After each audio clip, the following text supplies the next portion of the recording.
All right, and we're back. This is episode 167 of the Taproom Podcast, and I'm your host, Mike. Oh man, we got a good one this week. This was with John Jackson of Wild Parrot Brewing out in Pasadena.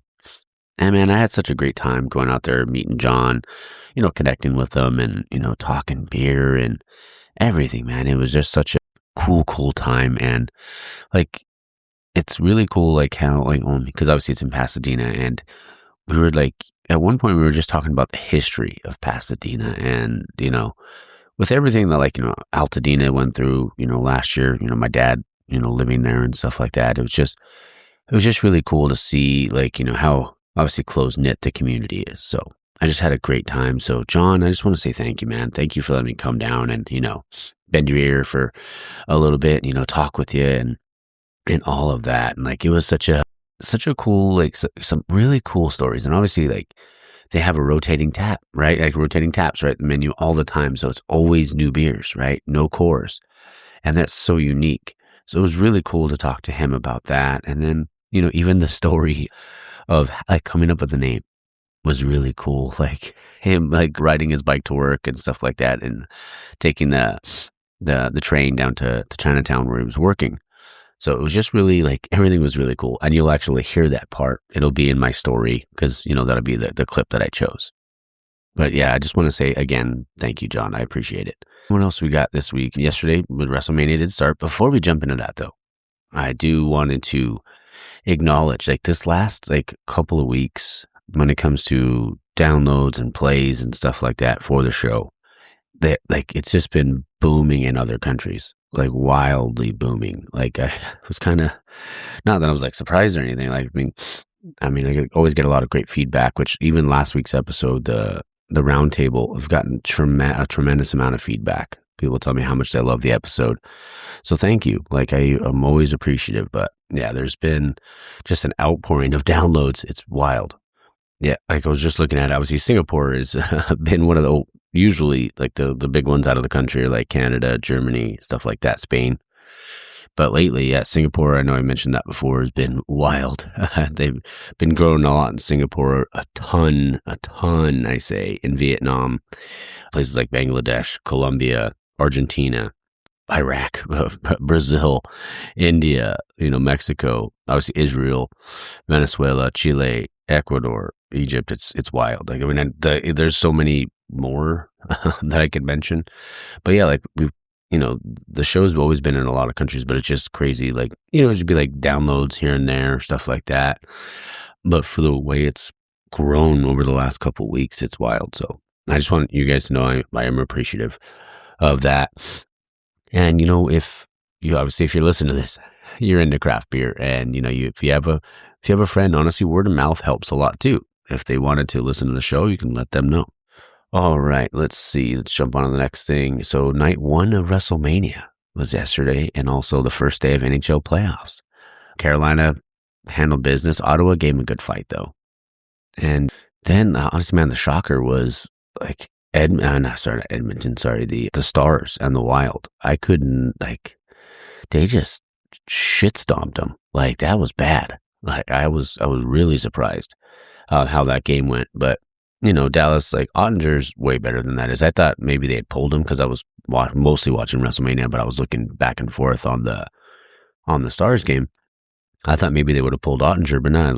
I guess from the stat sheet, it looks like he played the whole game. So we'll see. I think Dallas is too good, to not bounce back. But they got to make sure this game 2 is kind of a must win now. So, all right, let's see. Night 1 of Mania was cool. I think the best match of the night was Stephanie Raquel and Liv Morgan. Cody Norton was good. I kind of thought Cody was going to turn heel. He did a couple heelish kind of things. And anybody listening, if you don't know what a heel is, it's just a wrestling term for a bad guy. And then a babyface is a good guy. But yeah, it seemed like Cody was going to turn heel, and he gave Randy Orton a low blow, which was kind of weird, for a babyface to do. But and then McAfee, because McAfee was there, McAfee got jumped, and he also came back out. I thought McAfee was going to help Cody, and that was going to be the whole thing. But yeah, it didn't really work out that way. But yeah, outside of that, Gunther and Rollins was good. I think it was a serviceable night one, like a good, not serviceable, I think that's a bad word to use, but a good night one. So looking forward to night two. The food I made yesterday, I made an 8-pound pork shoulder, pork butt for pulled pork. Also made about 10 pounds of, actually after it's like bacon. Bacon always starts off as a full pound and then ends up being like a half pound because of, all the fat. But yeah, it was a 10-pound pork belly. And then we also had a tri-tip. So we made like sandwiches and all that good stuff. And then my aunt made potato salad. So it was a good time. Good time. Today is the quesadilla tacos. Should be good. I'm excited. I'm excited to make those. It'll be a good time. And today, technically tomorrow, is Morgie's birthday. So if you're listening to this, think of Morgie. I got her a little cake. She is gonna get her own smash burger today. So I gotta get that. And yeah, no bun though, just the meat and cheese. And my dog is a cheese snob, kinda. Not to say that's my fault. It kinda is. But yeah. All right. So I know I'm going a little long on the intro. What else we got before we get started? I think that's basically it. Let's see. If you want to support the show, you can. There's a few ways you can do that. If you're listening on Spotify, or if you're listening on Apple, or if you're listening on YouTube Music or Prime, you can always give the show a rating. It does help. On Spotify, we're up to 112 5-star reviews. So the more we get, the better. The more it just puts it in front of more eyeballs. Like the higher the show is rated and the more ratings it has. So do appreciate that. Let's see. Also, if you wanted to, you could support the show by, if you want to buy a t-shirt. Their website is taproompodcast.dashery.com. So that's taproompodcast.dashery.com. So that's DASHERY.com. I do have the new design up there right now. I'm working on some other ones. I'm working on like a forest green kind of California kind of one. That one should be, I might actually release that today. So if it is, it might be up there today. We'll see. All right. What else is there? All right. And if you wanted to also, before we jump into the show, if you've ever thought about hosting your own show or starting your own show, I use Podbean, and Podbean makes it super easy, like hosting, analytics, and tools. They give you everything to help grow your audience, right? And since you're a listener to the show, if you decided to do that, you can get 1 month free when you sign up using the link. It's podbean.com/taproompod. Again, that's podbean.com/taproompod. So if you want to, check that out, and you can support the show that way. All right. Well, hope you guys enjoy the interview with John. Hope you guys have, why am I giving you the outro already? Just enjoy the interview, baby. Twinkle, twinkle. All right, guys, we're back in the tap room, and I'm your host, Mike, and I have a very special guest on the show today. His name is John Jackson of Wild Parrot Brewing out here in Pasadena. How's it going, man? Hey, doing great this morning. Thanks. Oh, you know what? You got a good radio voice. I've been told that before. I've been asked if I'm on the radio before, and I think it's from these podcasts that I've realized the deep tone voice kind of fits. Oh, yeah. It's soothing. It's calm. There you go. Well, thanks. All right, man. So, we're going to have a beer. We're having the Hellas. Yeah. This is not on tap yet. Probably needs another week or two. But yeah, you can give this guy a try. Yeah, let's do it. Cheers. 10 a.m. beer. Here we go. Ooh, that's tasty. That is tasty. Yeah, you can't go wrong with a 10 a.m. beer. Yeah. I was thinking maybe we have an Irish stout on. That's kind of my current go-to. Okay. That one's 4.5%. I was thinking about that, but you went lager, so why not join? Yeah, we could do a little half pour of a stout after. Sweet. All right, man. Well, I was up to ask. Tell me how you got started in craft beer. Yeah. Okay. Well, I guess on the beer side, me and my buddy many years ago did a little trip to Ireland, and as you do, you drink. Yeah. Of course. And we happened upon a brewery. I don't think I'd ever been to a brewery at that point. It was called Franciscan Well, and they had a German Hef, which as a beginner beer drinkers, I don't know. I feel like that's kind of a gateway beer. Yeah. And we just ended up going back there like so many times throughout our time there for a few months. Then on the beer brewing side, it was Eagle Rock Homebrew Saturday afternoon class. Okay. Bought a kit. It was a Hef kit. Turned out trash. Okay. Me and my friend Jose did it. And from there, you either get into it, which I did, or you kind of fizzle out, which he did. So You start from the extract and the all grain and all that, buy a little bit more equipment, and then fast forward, you convince your wife to do something crazy, Yeah. quit a career job and open a brewery. Yeah. Oh, man. Yeah. What was that conversation like? It took so many years. It was just like a slow burn. So Okay. there were a couple big steps. So I guess take a step back, to really get kind of comfortable with the idea. I found the Tom Hennessy Brewery Immersion course out in Ridgeway, Colorado. So I know a few of your previous guests might have been a part of that. But basically, it's an intensive, I think, 3-day class. You go out to Ridgeway, Colorado, which is just about the most beautiful place in the world. It's on the western slope of the Colorado Rockies. Oh, that's awesome. And so Tom Hennessy, he heads the class, and he's helped open 100 or so breweries. And his main deal is frankenbrew, which is taking, repurposing equipment for brewing uses, opening a brewery on a budget. Yeah. And his main things are, killing it to the tap room and minimizing costs. And that, as a frugal guy, that really rang true to me.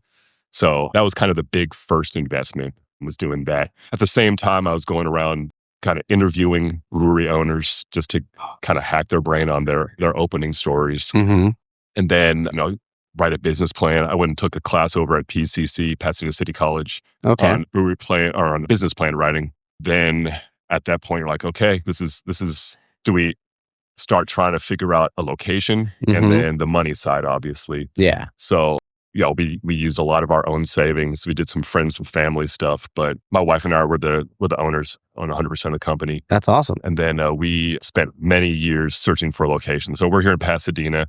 We lived here for about 15 years now. We wanted to open a spot in this area. Yeah. Because the kind of the genesis of the vibe we have here is street parties we used to have. So take our kegerator, wheel it out to the street. We'd shut down the street on Memorial Day. Kids are playing on the street, and the parents are all kicking around the kegerator. Yeah. Nice. So we wanted to create that vibe around here, and real estate's tough to acquire. Of course, yeah. We're renting, obviously, but so, yeah, many years of that. I remember taking my daughter and her stroller around locations. Yeah, found this place. This is the first place we ever toured. So we're over here on East Colorado Boulevard, the parade route, if you're familiar with the Rose Parade. And at the time, it was a kids karaoke and party venue. Okay. And they're looking for a sublease. I'm like, I don't think we can sublease for a kids karaoke. Yeah. It's kind of the exact opposite of what we need. But a coffee shop ended up subleasing. So fast forward a few years later, we'd still been looking for locations, and the kids karaoke and party venue was going out of business, and the coffee shop was looking for somebody to take over. So we approached them about a shared space agreement, and they're like, yeah, let's give it a whirl. It's awesome. Yeah, I can go into all this stuff, but that was in, I guess, late 2019 is when we approached them about this shared space agreement. Wow. Yeah. Dang. So about what year did you actually, was it 2019? Because I know it was part two of the story. Yeah. Yeah. Right. Yeah. So we had to work with the city quite a bit because what we proposed here was completely unique. Okay. So we're two businesses under one roof, separate businesses. So the coffee shop is separate from us. We serve alcohol. They don't. We've got a little kitchen. So there's the health department involved. So the city was like, what is this? Yeah. Right. So we had to have many meetings to figure just out the basics. Yeah. We finally did and signed our lease in late January 2020. So then a month later was the lockdown. Yeah. And so, our business plan based on the Tom Hennessy model is sell as much as you can through the tap room. And that just doesn't happen during a pandemic. Of course, yeah. So, for a while, we're like, do we just back out of this? We had pretty extensive architectural plans drawn up at that time that were pricey. We were getting prices on all this. Like, we can't, if we were to even do this, we can't afford this construction. So basically went back to drawing board, pared down the construction by 3/4. So we just did the basics to get open. And permitting took forever. Construction took a long time. So from signing the lease to opening was about 2.5 years. So that was fall of 2022. Okay. That's when we finally opened up. Wow. Yeah. And what was because having two businesses under the same roof, because I'm sure the coding for everything, all that I'm sure that was a pain in the ass. Yeah, it ended up being like the stupid small stuff that hung everything up, like the bathrooms, Mm, parking and bathrooms. Like yeah. drove way too much decision making on the city level. Getting like the ABC permit was super easy compared to Yeah. that. Oh, man. But hey, congrats, though. I mean, so you opened in 2022 Yeah. now for 4 years rolling? Yeah, like 3.5 years, 3.5, dude. yeah. It's both forever ago and yesterday, you know? Yeah. I'm sure that the whole process was like it feels like so long ago, but then probably almost like yesterday too at some points. Yeah, a lot of those wounds from that time are still like wide open. Like, Mhm. when people ask about, future plans, and like, man, it's the opening is still so raw. It's tough to Yeah. imagine going through that again. Oh, I bet. Yeah. No, but man, I love the vibe in here too. I mean, like everything, the way it's all like the layout and everything, the bar top, I love like those tiles and everything. That's awesome. Thanks. Yeah. I mean, Yeah. it's a lot of it was we did it ourselves. Like I picked these tiles out, picked out the bar top you're seeing. Yeah. The lights that are overhead, I strung those with my kids. Wow. Yeah, a lot of this stuff got from auctions from brewers that were closing down. So Mhm. yeah, like we said, we did it as budget friendly as possible to get open. Yeah. It's awesome, man. Well, congrats. Cool. Thanks. So I was curious about the name. Yeah. So where'd the name come from? Yeah, man. So in my life prior to this, I commuted down to Chinatown on what's was called the Gold Line back then. It's got some other name now. Anyway, Yeah. the Metro Light Rail from Pasadena to downtown LA. I Mhm. would ride my bike from home to the train station, and somebody stole my bike one day. So I started walking to the train station, and I was thinking of what the heck brewery name are we going to come up with? I knew Mhm. I wanted something local that resonated with people from Yeah. the area. And at like whatever it was, 7:30 in the morning, my parents are just going crazy out Yeah. here. And so I was like, oh, well, this is quite obvious. So Mhm. yeah, it was from my bike getting stolen. Oh, okay. Yeah, I would always see the wild parrots because I used to live in Whittier, Uh-huh. so they're so loud. Yeah, But yeah, you would know that they were there. yeah. I mean, apparently they're everywhere. Yeah. You know, down in Long Beach, Orange County, up in Northern California. So they're not obviously Pasadena specific, but they are prominent here as well. Yeah. Oh, man. Yeah, sometimes they would be an alarm clock. So Oh, for sure, dude. Yeah. oh, but that's cool though, man. And I love the logo. I love the aesthetic of the place. It's awesome. Cool. What are some of your I'm always curious, like when talking to a brewer, like what are some of your favorite hops? Like that you Favorite kinda hops, yeah. See here, I mean, I'm a basic bitch in Okay. many ways. I like me some Mosaic. Oh, I love a good mosaic. Yeah. I mean, yeah, Crush is great. Yeah. I like. I mean, my favorite styles of beer are kind of like pale German lagers. So a lot of the Okay. double. I mean, Satz or Satz or however you want to pronounce it. Yeah. SAAZ is bomb. So yeah, I mean, I kind of like playing with those a little bit more honestly than the fruitier tropical American hops, just because the subtleness. Yeah. Oh, that's great. Yeah, I love. Do you like single hop beers? Yeah, we only have done that I think once here. Okay. So like recently, Yakima Chief did their Cryo Fresh series. I don't know if you're familiar with that. Mm-hmm. Yeah, so I snagged some of the Cryo Fresh Mosaic and some of the Cryo Fresh Simcoe. So like 2 IPAs ago, we did a single hop with the Cryo Fresh Mosaic and Mosaic. I think we did some Abstracts Mosaic in there. Anyway, it was Okay. a bunch of different Mosaic. Oh, Yeah, I bet that was delicious. I liked it. Yeah. Yeah, I mean, what you learn though is what you like isn't necessarily what everyone else likes. So that Yeah. one did well, but like our current West Coast people seem to like more. Okay. Yeah. Yeah. Because you always say like you make one for you and then 5 for them kind of thing. Yeah. That's, I mean, so our beers here are essentially all one-offs. So there are a couple that we'll bring back maybe on a yearly basis, Yeah. but none of our hoppy beers have ever been repeated. Well, I'm looking at our menu right now as we're speaking. Yeah. So one beer on our menu right now I've done before. But what I tell people essentially is that if you come in here now and you come in here in 6 months, we'll have a full different menu of beers. Okay. Yeah. Love that, man. I mean, quick turnaround. I mean, and people like, they like, oh, you got a new one on tap. I got to go try that kind of thing. Totally. It's an expectation now for sure. Yeah. But it's also what keeps things fun, honestly. Like the menu philosophy that I've got basically is we've got some kind of pale lager sometimes too, some Mhm. kind of amberish beer. Right now it's a brown ale, some kind of dark beer, Right now it's a Irish stout. Before that, we had a Schwartz beer on. Then we kind of got our wild card beard. So we have a sour, which we like to keep a sour on, but they're usually kind of heavily fruited sours. Mm-hmm. Customers kind of, when Yeah. they say sour beer, They gravitate they mean towards like, those. yeah, they mean like tart with some fruit. Yeah. We're here. There's a beer I completely made up called Pacific Sparkling Lager on right now, which is a smash together of a Australian sparkling ale. So using British pale malts, a Wow. little bit of Caribbean, and then some hops from a Pacific pale ale. Dang.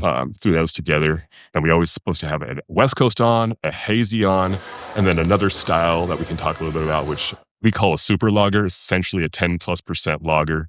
Dang. For the homebrewers out there, you probably know Drew Beecham.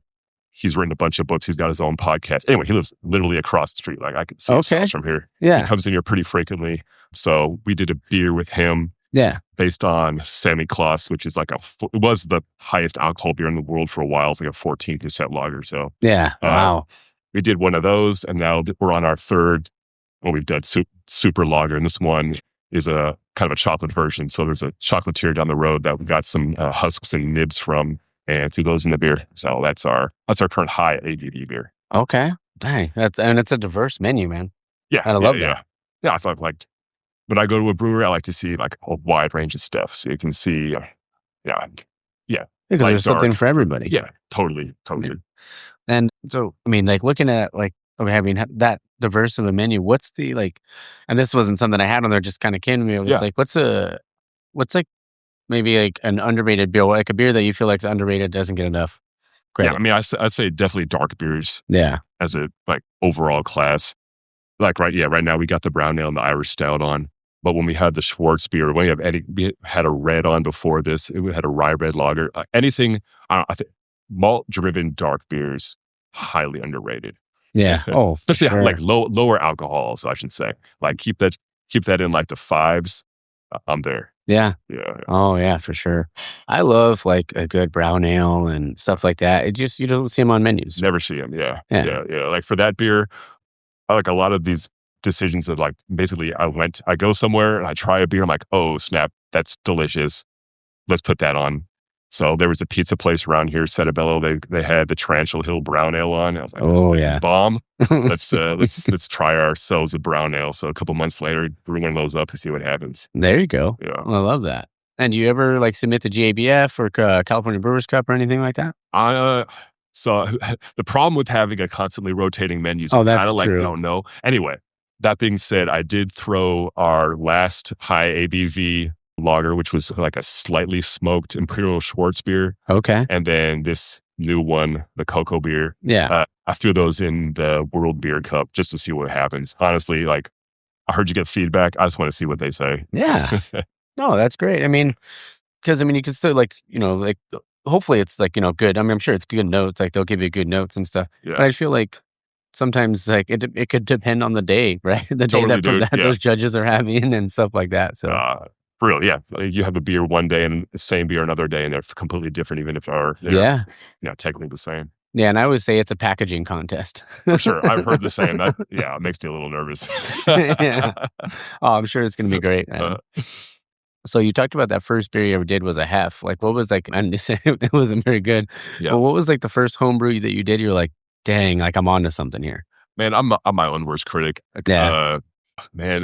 So my buddy Doug loves Coors Light. Okay. So I did a beer called Doug Light.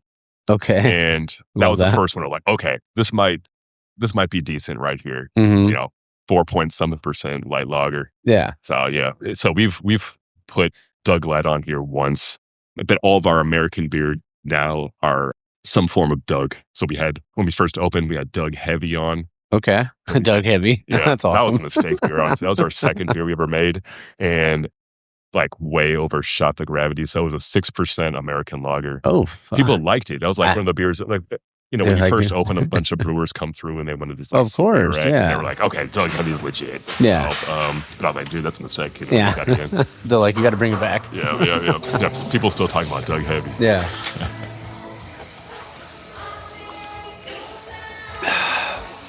Oh man, that's good. So Doug, I mean, if you could bring that back, because I would love to try it one day. Yeah. And when you do, I'll come visit because my dad still lives up in Pasadena. Cool.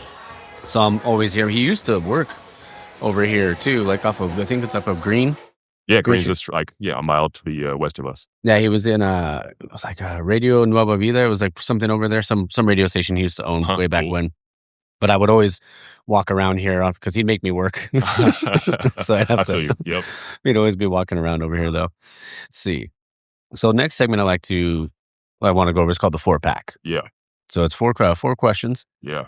What's the one beer that never leaves your fridge because you're constantly restocking? Could be yours, could be, even like a macro if you're drinking a macro. Yeah. Well, it's honestly it's what my wife buys, but I'm sure it's a popular choice among your crowd. But Kirkland Lagers in there consistently. Also Truma Pills. Those are the two beers that are usually in the fridge. Okay. Yep. Love that. My dad used to drink a lot of Amstel Light. Oh yeah, MGD, man. My dad had a beer belly. I used to joke. He used to get MGD tattooed on a beer belly. Oh yeah, property of MGD. Oh man, that place is. I went out there in December. It was massive. I went out to the Miller Brewing Tour. Crazy, like what they churn out every day. It was wild. Yeah, no. Especially when you look at what we got. I mean, we got about 250 square feet of brewing space. That's like a large bedroom, like a medium-sized bedroom. Man, it was so exciting because I was like, I got to have Miller High Life on tap and I got to have Hams on tap. Oh, hell yeah, man. Yeah, I was like, oh yeah. It's like his wheelhouse. So another question. So question number 2 in the 4-pack is if you weren't in beer, what would you be doing? Yeah, I mean, I'll take it back to my life before this. So for 15 years before this, I worked at an urban planning and architecture firm down near downtown LA. So I'd be doing that. Basically, that's designing large real estate projects, the physical design, laying out the roads, where the buildings go, where the parks go. That's what I'd be doing. Okay. Love that. Yeah. So, I mean, it's crazy. It's like, even like Raul, like hearing the people's stories, it's like when they have like, a very monetarily good career and, to leave it to do something you love, and I'm sure like it's difficult to make that decision sometimes. Yeah. You kind of hear about it from your wife on a regular basis. Yeah. Remember when we were loaded? Yeah. When's that going to happen again, honey? Yeah. No, I don't know. Yeah. You never know. Anything's possible. Yeah. No, but I mean, it's a testament to to guys like you and Raul, like you guys chose to do what you love. Yeah. And that's like if you're happy doing what you're doing, I'm sure there's bad brew days, right? There's days where like that are longer than others. Oh yeah.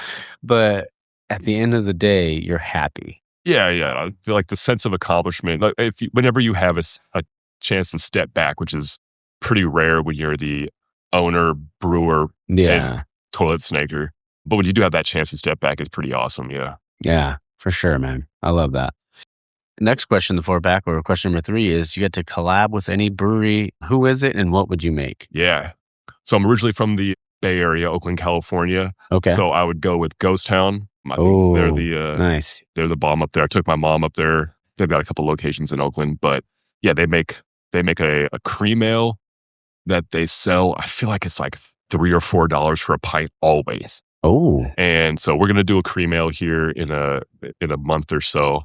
And I'd love to learn from them because it was pretty bomb. Yeah, dude, I love a good cream ale. Actually, speaking of Raul again, he made one. He just made one. Okay, cool. Yeah, and I didn't get a chance to try it yet, but I was like, I need to get over there and try it soon. Yeah, so this cream ale, we're located here on Colorado Boulevard, which is Route 66. Mm-hmm. So this year, 2026, is the centennial anniversary of Route 66. So I reached out to a brewery on the other end. So Route 66 goes from essentially Santa Monica to Chicago. So I reached out to a brewery in Illinois about doing like a first and last 100-mile collab. Oh, that's cool. They were like, yeah, sounds good. What styles? Like, let's do something historic. And he gave me some options. And one of the options was a cream ale. And going back to Drew Beecham, he loves himself a cream ale. He's got a bomb recipe. So yeah, I was like, cream ale, and let's use Drew's recipe. So the only difference is I'm using some malt from Texas that I just recently got, and I think they're using some Breeze. But yeah, we're going to brew the same beers on different ends of Route 66. Oh man, that's cool. That's a cool ass story. What's the brewery? What brewery is it in Chicago? It's called Garage Band. I looked for another one that's like our size-ish. We're small, like 7-barrel system. we do zero distribution. Yeah. I think they maybe do a little bit, but That's cool. Yeah. That's cool, man. That's such a cool concept. The next one is, question number 4 is, what's a guilty pleasure you secretly or not so secretly love? Yeah, man. I love watching dudes eat a lot of food on YouTube. Okay. There's a guy named Beard Meets Food, and he just does like restaurant eating challenges. I've probably watched 100 of those episodes. My wife gets so annoyed. Oh yeah. I would watch him too. He always has the backwards hat. Yeah. He's super entertaining. Yeah, because it was always like a new episode like every Sunday, I think, right, or something like that. And The I used to watch gut it. has got to be so wrecked. He's eating like 5 pounds of food in a sitting multiple times a week. Yeah, and I couldn't. Yeah, I don't know how they do it. I don't know how they put it away. It's so impressive. I know. Oh man, that's cool. Yeah, mine is like when it comes to YouTube videos, it's like mountain rug cleaning. That the guy that like takes the dirtiest, filthiest rug you've ever seen and just cleans it and so it's pristine. YouTube does such a good job of just finding the weird ass shit that you don't realize you love. Oh yeah. Yeah. Watch dudes getting their shoes cleaned, dudes getting like straight edge straight razor for shaves. Yeah. All that's just weird, man. Yeah. Dude, there's, and it's funny because once you it finds your algorithm kind of thing, and then it just starts like, here, try this, and then it's like, it's over. Oh, it's over. Yeah, they know you. Toast. Basically. Oh man, but I really love what you've built here, and especially being in Pasadena. It's always Pasadena's had a special place in my heart.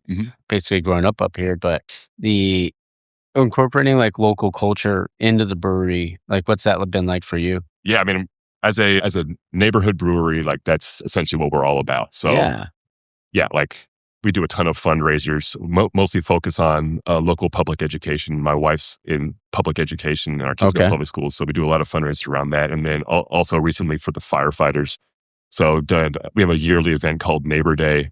We've done it 3 times now. That's awesome. Should know that. Anyway, mayor comes here. We get all these bands. We raise a whole crap ton of money for that. And then we do a lot of other weird events. Like, for example, in a couple of weeks, we're doing a thing with Caltech here, which is just down the road, called Neuroscience on Tap. And they're going to bring 3 PhDs in neuroscience to do kind of approachable presentations on their work in neuroscience. So, yeah, I don't know how many breweries could pull something like that off, but our local population, we do have quite a few people from Caltech in this area. I think that'll do pretty well. That's awesome, man. Yeah. That's cool. Next one, this one's called situational beers. Yeah. So which one do you feel is best? And if there's another one that's not on the list and you feel it's better, then we can go with that too. Okay. So we have pool beer, shower beer, golf course beer, concert beer, or airport beer. All right, I'll go for one from your list, and I'm gonna go off list one. So I'm gonna go airport beer. Oh yeah. It's I'm putting this in the realm of you're going to the airport because you're going to go on a vacation or somewhere fun. For sure. And man, going to the airport, plopping down $18 for a pint of beer. It's the best $18 you're fucking spent, man. Yeah, it was you're just preparing for a good time. And then sometimes on the way home, getting a drink on the plane itself because you just need to repair yourself from a long weekend. Oh yeah. And then the off-menu items would be tailgate beer. Oh yeah, that's a great one. One of my favorite things in life is going to college football games. Me and my buddies go to a different one every year somewhere in the country. So we've been tailgates all over the SEC and the Big Ten. And man, drinking 7 whatever local macro brews they have in a parking lot or in the forest before a football game, that's my heaven right there, man. Okay. Well, who's your team? Local SC. Okay, fight same. on.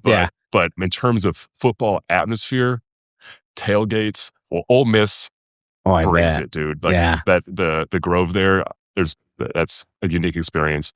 Football game experience itself. We went to the A&M LSU game 2 years ago, and that stadium's 100-something thousand people. Yeah, and that stadium was shaking. It was awesome. That's cool. And then running up to Nebraska, they also bring it pretty hard. Oh yeah. I bet. And I love college football. That's I love, don't get me wrong, I love pro football, but there's just something about college football. Oh, man. Yeah. The tailgating, the pageantry, all that. It's great. Oh, yeah. And I used to wake up, because my dad had season tickets before to USC. So we would go from, I think he had them from 98 till 2010 or something like that. Yeah. So it was in the getting into the good years. But yeah, it was waking up at 4 a.m, getting over there. Like I remember one year when SC played Ohio State when Sanchez was a quarterback. Yep, I was at that game. Yeah, maybe so was I. And we got there, like his game day was there. It was like 5 a.m, getting there, cracking that first beer. Yeah. Now I have like a couple pictures from when we first opened up. I brought a crowler to the SC tailgate, and that was like one of those I kind of did something cool moments, drinking my own beer at a SC tailgate. That's awesome. Yeah. I love that. Who's maybe one of your favorite players of all time at SC? Oh man. I mean, Reggie Bush. So I was at grad school during the Bush Liner era. Yeah. And God, like I was at the Fresno State game when he did that ridiculous move. Yeah. So yeah, Reggie Bush, number one. Let's see here. I liked Matt Leinart. I like Bush more. Yeah. Receivers, God, Marquise Lee was so good. Oh yeah, he was great. Robert Woods was good in a different way. Juju, yeah, man. Yeah. So many good players, dude. Oh, for sure. Even like Mike Williams. Like Mike Williams is so good, and if he would have just came back that following year, I feel like it could have helped himself a little bit more. But Yeah. those teams were just awesome. Next one is a memorable brew day or fun brew day story, maybe a stuck mash story, whatever you got. Well, sweet. I got a stuck mash like 2 days ago, and I bent the false bottom of my mash tun that I'm trying to smush down right now. Yeah. But no, I guess the most memorable. I used to listen to podcasts on headphones while working. Okay. And which sometimes means you're not paying 100% attention to what you're doing. Anyway, I was taking a hose off a tank. And it turns out I wasn't taking the hose off. I was taking the valve off the very bottom of the tank. Wow. And like immediately just get smashed in the face with just like hops of yeast in your nose, in your sinuses and stuff. And then like in that moment, like how do you stop an unstoppable flow? So I got 2 hands. Anyway, I was able to get the valve back on, but that beer was called Valve Check IPA. Okay. Don't listen to podcasts while you work. Oh man! And you know what's because I'm going to flip flop these 2 questions because I was going to ask you, what do you listen to while you work in it or while you're brewing? Yeah. So since we're co-located with the coffee shop, I'm kind of not in charge of the radio during brews. Gotcha. I brew like while the coffee shop is open. Gotcha. Which is kind of funny. It's almost like a little show. Yeah. But so whatever music they have playing, which if I'm being frank, would not be my choice. But if I had my choice. Yeah, I mean, I'm a child of the 1990s and of the Bay Area, so I'd go, like alternative or grunge rock and hip hop. So that's where I go to. Oh yeah, same here, man. If it's 90s alt rock, I'm in. Yeah. You see like Soundgarden. Oh my God. Oh yeah, so good. Next one's, what's your hangover cure? Like, I mean, you might not get them as often as you used to. Oh man, I just turned 45. They are now like if I do it wrong, a multi-day situation. Oh no. Yeah. So no, it's like complaining to my wife and hoping that she doesn't ask me to do stuff. Yeah. It's my hangover cure. Just getting out of bed. Yeah. Oh man. Yeah. I take a lot of vitamins. Okay. I need to learn these tricks. Yeah. Just take a men's one a day in the morning, maybe some vitamin C. Okay. But I'm also like productive when I'm hungover. Like I can still go to the store, get food, and then I'll make the food, eat, and then go back to sleep. Yeah.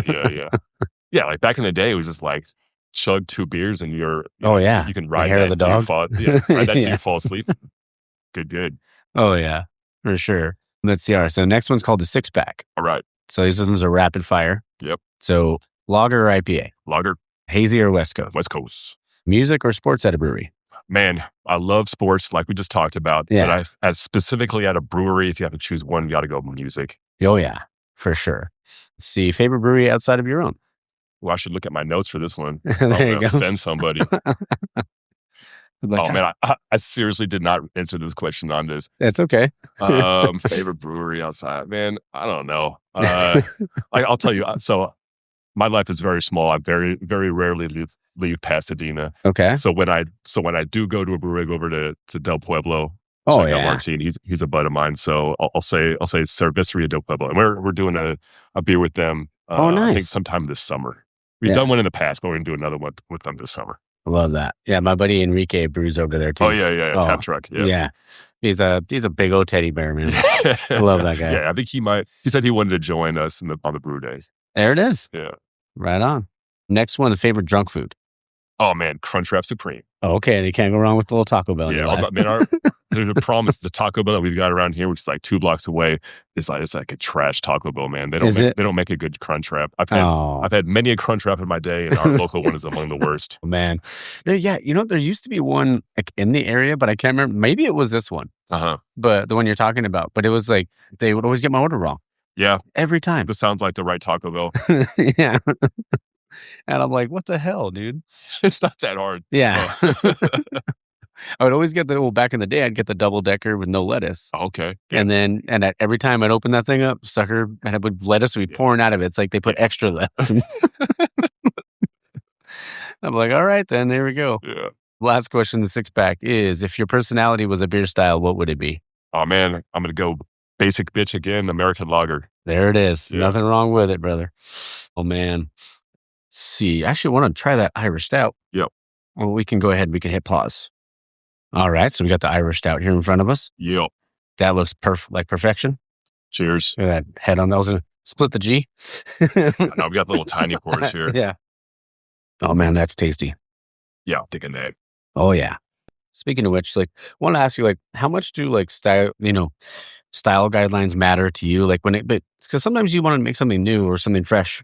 But I mean, like, there are those like, oh, you got to, like, there's some people that are like the traditionalists and stuff like that. How does that feel? How do you feel about that? Yeah, I think it definitely like style depend. Like, for example, this beer, dry Irish stout, like, I think you're almost looking to replicate something like a Guinness, right? Yeah. Like, people expect that. If you say it's an Irish stout, they expect something very specific. Mm-hmm. Like the other end of the spectrum, like IPAs are like all over the place. It can be anywhere from an Imperial Pilsner with hella hops to, I don't know, like a malty beer with all sorts of piney notes.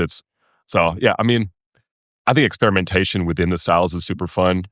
But as far as the guidelines, like ABV is important to a certain extent.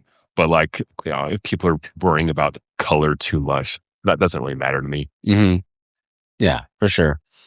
Do you have like a current obsession right now, like when it comes to beer, like a style, a hop technique, or like ingredients to use or anything? I like, I guess my current obsession, it's a minor obsession, it's trying different maltsters. So right now behind you is a palette of mostly this malt from Texas, Tex malt. Yeah. So a year ago, actually going back to one of our previous discussions, when we were in Texas for a football game, drinking hella Shinerbach. Oh yeah. And so I was like, man, you can't really replicate that beer. It's a one-off. But like, if we were to, what's that going to be? And so it's like, okay, well, first I got to use some malt from Texas. Yeah. So there's a place that you can get malt from. It's expensive as hell to ship it out here, obviously, but it was fun to make a take on a Shinerbach that's more Texas than Texas. I don't think those guys are making their beer with the Texas malt. So anyway, experimenting with malts. And then like with this collab with Martine over the summer, we're going to use some Admiral malts for a California-based beer. Done some malts from some other Midwest spots. So yeah, I think that's kind of fun. Maybe an underrated side of things, not just experimenting with hops, but experimenting with different maltsters. I love that. And it's because it's like deconstructing a beer and then making it your own. Yeah. And then honestly, like, a lot of these beers, I don't know how they're going to turn out, dude. Like, they're all one-off. So, and especially if you've never used that malt before, fish CC might suck. You might get a stuck mash like I did the other day because their corn malt was essentially like corn flour. Wow. I didn't put enough holes in there, and I was... Yeah, anyway. Rifle to the rescue. Yep, just brew energy.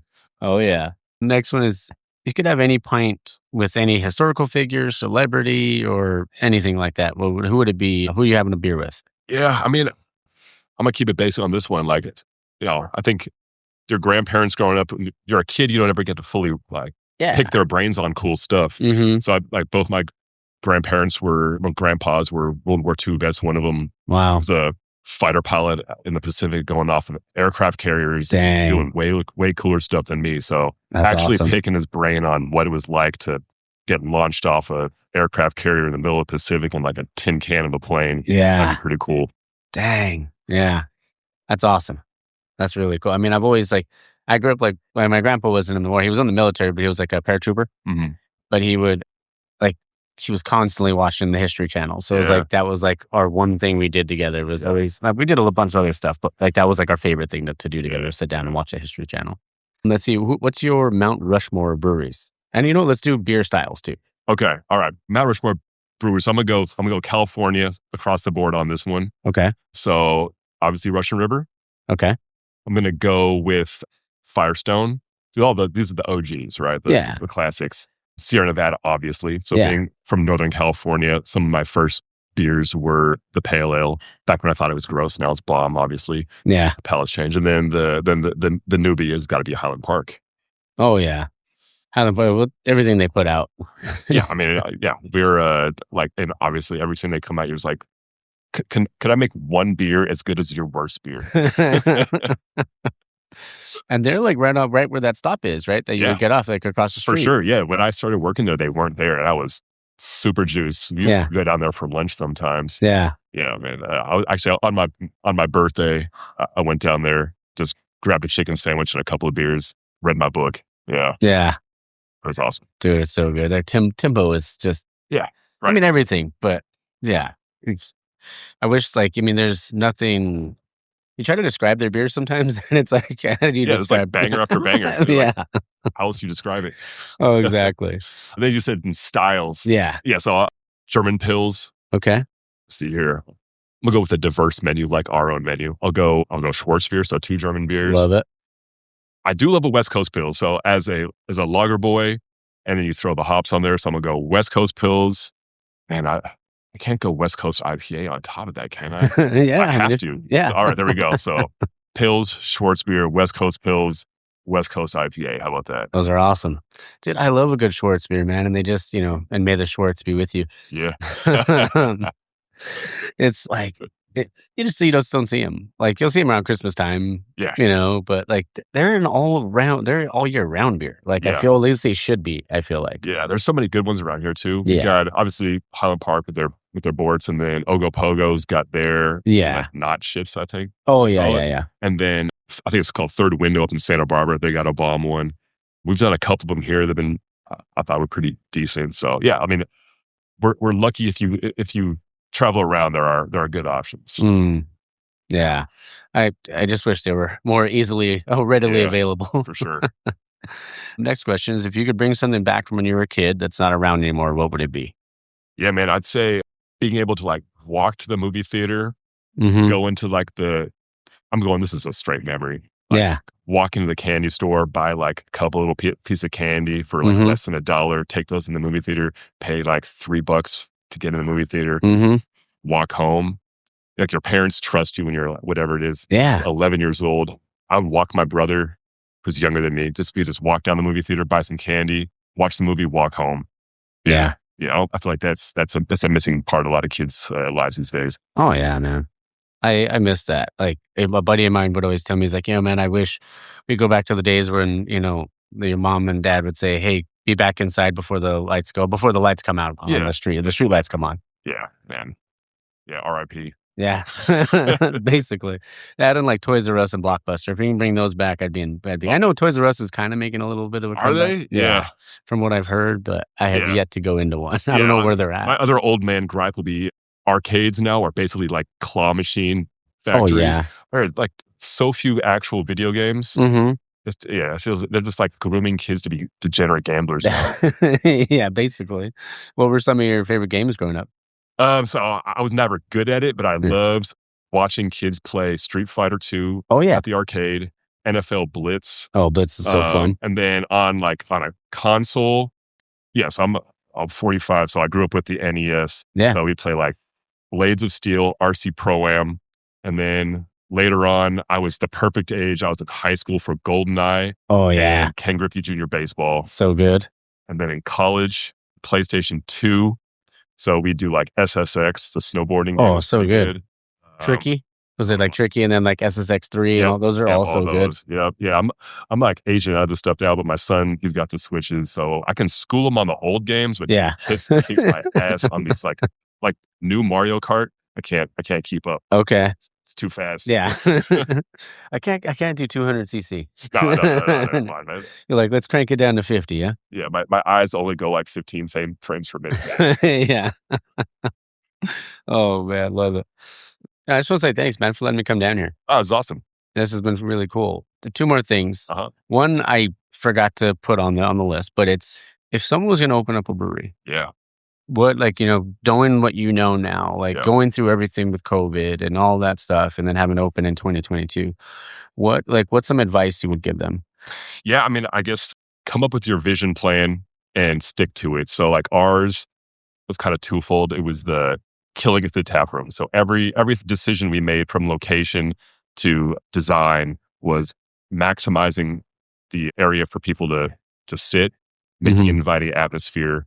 And the other part was being known for our involvement in the community as much as it is for our beer. And I feel like a lot of our success has been our community involvement, people kind of viewing us as like the spot to go in this area. So like that was our vision, and it drove our decision making. The other one is the age-old double your timeline, double your budget. Permitting is going to take so much longer than you actually think it's going to take, despite who you may know in the city or your own skills. It's like a thing you have no control over, and it is so frustrating when someone who's, they don't understand your timeline and they don't have there's no financial implications for their delays. Yeah. And you're just like sitting there burning cash and being like, dude, why don't you just give me my plans back with some comments? Yeah. And that's how I always feel like, because I know even during COVID, they were so much harder on breweries than they were on like other things, like other places. Yeah. Like the, having done this, the respect that you have for essentially every single other small business owner, understanding that they had to go through something similar, difficult for whatever industry they're in, is not, you gain so much respect. Oh yeah, for sure, man. But I mean, I always try to tell people like, and just pursue what you want. Like, pursue something that you love, even if like you don't want to quit your full time, just find something you can do on the side to supplement your happiness. Because there's nothing worse than going through life being unhappy all the time, and that's no way to live. Yeah. Word. Yeah. Last one is, I was gonna say because you said word, but it's not because you said word, but yeah, we'll throw it in there. If you had to describe yourself in one word, what would it be? Yeah, man. I'm a regular dude. Yeah. I'm just a dude. Just a dude. Love that, man. And you seem like a freaking really great dude, just so you know. Oh, well, thank you very much. Yeah. Great dude, great brewer. There it is. All in one.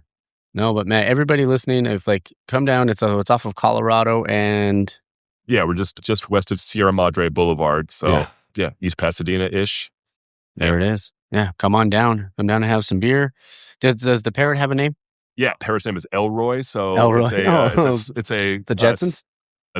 It is a Jetsons, but it's also smashing together my two kids' names. Oh, okay. Yeah. All right, like that. That's cool. Yeah, because the first thing I was his name is Elroy. Yep. Yeah. Yep. We got a little a costume, like a full on mascot costume. Okay. So every once in a while, Elroy will come out. I'm unfortunately too large to fit into it, but my wife isn't. So one of her least favorite things in life is having to get into the Elroy costume and then dance around the brewery. That thing is hot as hell. Oh, I bet. Yeah, there's probably no circulation in that thing. No. There's zero circulation. You can't see out of it. Yeah, she is a trooper among troopers. Oh, man. That's awesome. So cool. But again, man, thank you for letting me come down, have a beer with you, hear your story, and this has been great. For sure, man. Thanks a lot. Cheers, man. All right, guys. I hope you guys enjoyed that. I also I didn't want to spoil it, obviously, before, but like John's voice is like, the guy should be doing his own podcast. He should be in the radio business or something like that. Obviously, he's great in the beer business too. But like, I was just like, yeah, man, like when we were talking, and I know we mentioned it, but it was like, man, like a guy's got a voice for radio. So, or even like a trailer voiceover guy. I feel like he could totally do that. But yeah, again, John, thank you, man. Thanks for letting me come down. Thanks for letting me have a beer with you. It was a great time. And I'm super grateful, man. Thank you so much. All right. So next, I'm going to leave it in. I don't care. I got to get stuff ready, but I'm trying to think. So next week's episode is going to be Why can't I remember? Oh, it's the Howling Rabbits episode. It's going to be a great one. And then the week after that is going to be Ashley Bierstadt. And then it will be Red Leg. And then I also just recorded with Shanley. So at shan.ferments on Instagram the other day. And that was so fun. It was so fun talking to her. So I'm excited for you guys to hear that one as well. Just, man, like, what is this not like the best like community in the world? Like it's just, you can't beat it. So I'm just super grateful for all of you guys. Thank you so much. All right. Well, I got to get shit ready. I got to finish my coffee. Got to get out there. Got to make the chili, baby. Yeah. And then, I think that's about it. So, guys, girls, germs, whatever, man. Just hope you guys have a great Sunday. Enjoy some craft beer, go support your local brewery. And as always, always support local, drink local, and find your beer. Cheers.